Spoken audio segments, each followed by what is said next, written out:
Everyone welcome back. US की एक Intel report reveal हुई है और उसमें बोला गया है कि पाकिस्तान का जो टॉप प्रायोरिटी रहेगा इन द कमिंग ईयर वो रहेगा अपने न्यूक्लियर आर्सेनल को अपग्रेड करना। और उसमें जो पाकिस्तान की हेल्प है वो सबसे ज़्यादा कौन करने वाला है? None other than China. तो ये पूरी सिचुएशन जो उभर के आई है ना, पूरी रिपोर्ट जो उभर के आई है, उसका मेन जो बेस रहा है वो रहा है इंडिया पाकिस्तान का रीसेंट कॉन्फ्लिक्ट ऑपरेशन सिंदूर। और उसके बाद पाकिस्तान को जो हार मिली है उन सब से सीखने को जो मिला उस सब को जैसे एसेस करा गया। बाकी साउथ ईस्ट एशिया की जो कंट्रीज़ हैं उनको एसेस किया गया। ये रिपोर्ट में सभी कंट्रीज़ को एसेस करा जाता है, उनके बारे में, बाकी कंट्रीज़ के साथ उनके जो रिलेशंस है वो सब लिखे जाते हैं। क्या कमिंग ईयर में हो सकता है, क्या हैपनिंग्स होने के चांसेस हैं, वो सब इसमें एसेस करके दिया जाता है। एंड इतना डीपली स्टडी करके ये रिपोर्ट बनाई जाती है कि बहुत हद तक जो इस रिपोर्ट में बोला जाता है वो सही होता भी है। जैसे लास्ट ईयर की रिपोर्ट में ये बोला गया था कि इंडिया और पाकिस्तान में एक फुल ब्लोन वॉर या फिर कॉन्फ्लिक्ट होने के बहुत चांसेस हैं, जो कि हुआ भी। हालांकि कुछ चीज़ों के चलते वो वॉर रोकी गई, सीज़ फायर हुआ, बट हाँ रिपोर्ट में ये था और ये हुआ भी। तो ये रिपोर्ट काफ़ी सही मानी जाती है in terms of what can happen in the coming year. So इसीलिए ये रिपोर्ट हमारे लिए इम्पोर्टेंट हो जाती है। बाकी इंडिया के बारे में और बाकी कंट्रीज़ के साथ इंडिया की जो रिलेशंस है उसके बारे में इस रिपोर्ट ने क्या क्या कहा है, पूरी हम चीज़ों को डिस्कस करते हैं इस वीडियो में। But before that please make sure you have liked and share the video and subscribe to my channel. So let's get into the video. इस रिपोर्ट का नाम है 2025 वर्ल्ड थ्रेट असेसमेंट। ये यूएस के द्वारा प्रिपेयर करी जाती है और बेसिकली इसको प्रिपेयर करा जब इंडिया और पाकिस्तान का जो कॉन्फ्लिक्ट हुआ ना, उसी के सीज़ फायर होने के बाद इस रिपोर्ट को प्रिपेयर करा गया, पूरी सिचुएशन को एसेस करते हुए। इन्होंने बोला कि नेक्स्ट ईयर में जो पाकिस्तान की मिलिट्री की टॉप प्रायोरिटीज़ रहेगी ना, वो एक तो रहेगी जो इनके क्रॉस बॉर्डर जो स्कर्मिशेस चलते रहते हैं, यानी कि जो हमारे साथ इनके क्रॉस बॉर्डर टेंशन चलती रहती है वो उसको बेसिकली टैकल करना एनी हाउ। दूसरा, जो इनके अटैक्स हैं बलोच मिलिटेंट्स के तरफ से, और काउंटर टेरर पर I don't know US report में काउंटर टेररिज्म को टैकल करना क्यों लिखा हुआ है पाकिस्तान की टॉप प्रायोरिटीज़ में। अभी ज़्यादा दिन नहीं हुए हैं, पूरी दुनिया के सामने ये चीज़ आई है कि पाकिस्तान की मिलिट्री और पाकिस्तान के जो टेररिस्ट ऑर्गेनाइजेशन है, जो टेररिस्ट हैं, वो साथ में मिलके काम करते हैं। तो काउंटर टेररिज्म एफर्ट करना पाकिस्तान की टॉप प्रायोरिटी है, मेरी समझ से बाहर है।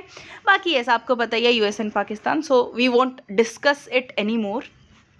बाकी हाँ, इनकी टॉप प्रायोरिटीज़ में से एक न्यूक्लियर मॉडर्नाइजेशन भी है।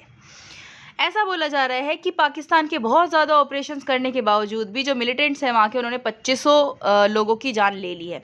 देखिए, जो बलोच मिलिटेंट आर्मी है ना, कोई बलोच मिलिटेंट्स बोलता है, कोई लिबरेशन आर्मी बोलता है, it totally depends on the perception that you have for that those people. ठीक है, अभी वो काफ़ी ज़्यादा एक्टिव है पाकिस्तान में, वो अपनी लिबरेशन चाहिए, उनको अपना फ्रीडम चाहिए। आपने अभी कुछ दिनों पहले की एक वीडियो थी जब ये ऑपरेशन सिंदूर चल रहा था, उसी के दौरान एक ब्लास्ट किया था पाकिस्तान की मिलिट्री के व्हीकल को, जिसमें 5 से 7 आई थिंक पर्सनल्स थे और उनकी जान चली गई थी। ये भी बलूचिस्तान आर्मी ने ही किया था। सो इनको टैकल करना पाकिस्तान के लिए एक बहुत बड़ा संघर्ष है। ठीक है, दूसरा, चाइना और पाकिस्तान को लेके ये बोला गया कि जो पाकिस्तान का प्राइमरी डिफेंस पार्टनर रहेगा वो चाइना रहेगा एज़ यूजुअल, और दोनों कंट्री साथ में जॉइंट मिलिट्री एक्सरसाइजेस भी करते हैं। और पाकिस्तान प्राइमरी रेसिपिएंट है चाइना की इकोनॉमिक और मिलिट्री जो वेपन्स हैं उनका। ठीक है, इकोनॉमिकली भी चाइना पाकिस्तान की हेल्प करता है और मिलिटरीली भी काफ़ी ज़्यादा वेपन और आर्सेनल इनको ये प्रोवाइड करता है। ठीक है, फिर इस रिपोर्ट में बोला कि जो वेपन ऑफ मास डिस्ट्रक्शन है, यानी कि WMD, उसकी मटेरियल्स और उसकी टेक्नोलॉजी पाकिस्तान को शेयर करी जाएगी। किन कंट्रीज़ के द्वारा? China, Hong Kong, Singapore, Turkey and UAE। ठीक है, यानी कि ये सब वही एक तरीके से आप मान के चलो जो इनका न्यूक्लियर आर्सेनल है उसी को एक अपग्रेड करने की बात चल रही है। वेपन ऑफ मास डिस्ट्रक्शन को ये बढ़ाएंगे, उसको अपग्रेड करेंगे और इन सब कंट्रीज़ की हेल्प से इंडिया को इसीलिए अपना नोटिस में इस रिपोर्ट को डालना चाहिए अच्छे से, और उसी अकॉर्डिंग फिर आगे अपनी जो इनकी जियोपॉलिटिक्स स्ट्रैटेजीज़ हैं उनको बिल्ड करना चाहिए। अब इन्होंने बोला कि चाइना के वर्कर पे जो अटैक होते हैं पाकिस्तान में, जो चाइना पाकिस्तान इकोनॉमिक कॉरिडोर को जो सपोर्ट करते हैं ना चाइनीज़ वर्कर्स जो वहाँ पे काम करने आते हैं, उन पे जो अटैक होते हैं वो बढ़ने के चांसेस हैं, जो कि पहले भी काफ़ी अटैक्स उन पे हुए हैं, वो अभी बढ़ने के चांसेस हैं। दूसरा इन्होंने बोला कि again nuclear modernisation and procurement, Pakistan सबसे ज़्यादा कोशिश यही करेगा कि मिलिटरीली अपने आप को स्ट्रॉन्ग करे, क्योंकि ऑपरेशन सिंदूर के बाद पाकिस्तान को अपनी जगह वैसे भी पता चल गई है, एंड आई थिंक उनको वैसे भी पता होनी चाहिए थी।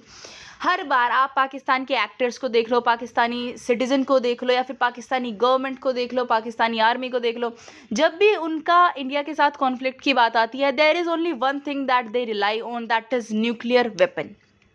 वो हमेशा ये बोलते हैं कि हम न्यूक्लियर वेपन चला देंगे, हम न्यूक्लियर वेपन चला देंगे। ऐसा नहीं होता है, this is not how it works. इसीलिए हमारे जो एक्सटर्नल अफेयर्स मिनिस्टर हैं एस जयशंकर जी, उन्होंने इस चीज़ को काफ़ी सीरियसली लिया, काफ़ी परेशान हो गए वो ये सुनते सुनते, और उन्होंने कैटेगोरिकली एक चीज़ बोल दी कि देखिए, we are not going to give in to any nuclear blackmail. ठीक है, हमारी ज़ीरो टॉलरेंस है फॉर टेररिज्म, और इंडिया कभी भी गिव इन नहीं करेगा, जो आप हमेशा ये न्यूक्लियर करते रहते हो इस चीज़ को लेके। तो पाकिस्तान के बाद सीधा सीधा एक मैसेज चला गया कि न्यूक्लियर वेपन का धमकी जो देते रहते हो उससे कुछ होने जाने वाला नहीं है। और देखिए जो पाकिस्तान के बारे में इस रिपोर्ट ने बोला कि पाकिस्तान इंडिया को एक एग्जिस्टेंशियल थ्रेट मानता है, यानी कि पाकिस्तान मानता है कि India is one of those countries जो पाकिस्तान को एक तरीके से मिटा सकती है, उसके टुकड़े टुकड़े करवा सकती है या कर सकती है। इसीलिए वो इंडिया को टैकल करने के लिए कुछ ना कुछ मॉडर्नाइजेशन अपने न्यूक्लियर वेपन्स में करेगा। बाकी भी जो इनका मिलिट्री जो कैपेबिलिटीज़ हैं उनको ये बढ़ाने की कोशिश करेगा। ठीक है, अब इस रिपोर्ट ने अगेन जैसे कि मैंने आपको बताया काफ़ी ज़्यादा जो जियोपॉलिटिकल सिचुएशन होती है ना वो सबको ध्यान में रखते हुए ये रिपोर्ट बनाई जाती है। तो इन्होंने बोला साउथ एशिया में बहुत ज़्यादा कॉम्प्लेक्स सिचुएशन है, टेररिज्म है, आपस में जो उनकी नेबरिंग स्टेट्स है उनमें भी बहुत ज़्यादा डीप रूटेड मिसट्रस्ट है, यानी कि कोई भी पड़ोसी देश एक दूसरे देश पे यकीन नहीं कर सकता, और बहुत ज़्यादा मिलिट्री और न्यूक्लियर मॉडर्नाइजेशन एफर्ट लगाए जा रहे हैं इसी के चलते इन कंट्रीज़ में। अब देखिए, मैं ये इंडिया और पाकिस्तान का थोड़ा सा कंपैरिजन आप देख लीजिए, और इससे आपको पता चल जाएगा कि इंडिया पाकिस्तान को सीरियसली क्यों नहीं लेता। अभी के लिए हम इंडिया को इस रिपोर्ट के अकॉर्डिंग भी हम पाकिस्तान को सीरियस ले ही नहीं रहे हैं। जैसा कि मैंने बोला भी, इस जो हमारे बीच में पहलगाम अटैक के बाद जो हमने ऑपरेशन सिंदूर चलाया उसके बाद ये रिपोर्ट प्रिपेयर हुई है। अब इंडिया के बारे में इन्होंने बोला है कि इंडिया चाइना को प्राइमरी एडवर्सरी मानता है अपना, जबकि पाकिस्तान सिर्फ एक एंसिलरी होता है which is not of much importance, मतलब एडिशन है किसी चीज़ में बट इतना मेन इम्पोर्टेंस का नहीं है। तो पाकिस्तान को हम सिर्फ एक एडिशनल चीज़ के रूप में देखते हैं कि एडिशनल सिक्योरिटी प्रॉब्लम है, अदरवाइज हमारा चाइना ही प्राइमरी फोकस है, प्राइमरी एडवर्सरी है। ठीक है, चाइना और इंडिया के बीच में बहुत ज़्यादा ऐसे बॉर्डर कॉन्फ्लिक्ट्स होते रहते हैं। डिसएंगेजमेंट हुई थी लेकिन उसके बाद से काफ़ी रहता ही है, थोड़ा टेंशन्स रहते हैं चाइना और इंडिया के बीच में। बाकी इंडिया के बारे में लिखा है कि रशिया के साथ इंडिया अपने रिलेशंस को और स्ट्रेंथन करने की कोशिश करेगा। हालांकि हमने अपनी जो मिलिट्री कैपेबिलिटीज़ है वो इंडिजिनसली भी बिल्ड कर ली है, बाकी कंट्रीज से भी हम डील कर रहे हैं अदर देन रशिया, मतलब अभी टोटल जो डिपेंडेंसी है वो रशिया पे नहीं है, but still in view of China and Russia relations हम ये सोचेंगे कि रशिया के साथ हमारे जो रिलेशंस है वो और ज़्यादा अच्छे हों, ताकि हम ऑफसेट कर सके जो चाइना और रशिया के रिलेशंस बढ़ रहे हैं उसको। बाकी इन्होंने मोदी जी के बारे में बोला कि मोदी जी की डिफेंस प्रायोरिटीज़ रहेंगी लीडरशिप, काउंटरिंग चाइना, और न्यू दिल्ली की जो मिलिट्री पावर है उसको बढ़ाना। ओके, फिर उन्होंने बोला कि इंडिया ने अपनी जो ट्राइलेटरल एंगेजमेंट है इंडो पैसिफिक रीजन में उसको भी काफ़ी बढ़ाया है। बाकी उन्होंने मल्टीलेटरल फोरा जैसे कि quadrilateral, BRICS, Shanghai cooperation organisation और association of south east Asian nations यानी कि आसियान, इन सब में भी काफ़ी एक्टिवली पार्टिसिपेट किया है। दूसरा, इंडिया का मेन फोकस रहने वाला है आने वाले ईयर में made in China, made in India, I am so sorry I said China, but made in China की आपने देखा भी है इंडिया कितनी ज़्यादा चीज़ें इंपोर्ट करता है चाइना से, तो एक आदत हो गई है मेड इन चाइना देखने की सारे टॉयज़ पे भी और उस पर भी, तो इसलिए गलती से बोल दिया, गॉड फॉरबिड। बट हाँ, मेड इन इंडिया पे हमारा फोकस रहेगा, उसको ही प्रमोट करने पे रहेगा। तो ये कह सकते हैं कि all in all Pakistan is focused on India. India is focused on itself, its development and everything. हाँ, चाइना पे भी हमारा फोकस है क्योंकि वो हमारा एडवर्सरी है और उसको टैकल करने के लिए भी हमें एक तरीके से एक्टिव रहना पड़ेगा।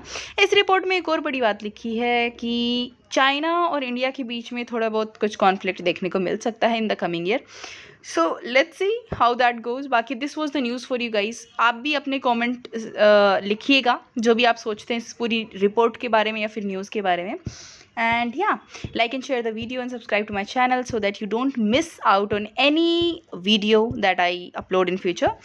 And take care. Bye bye.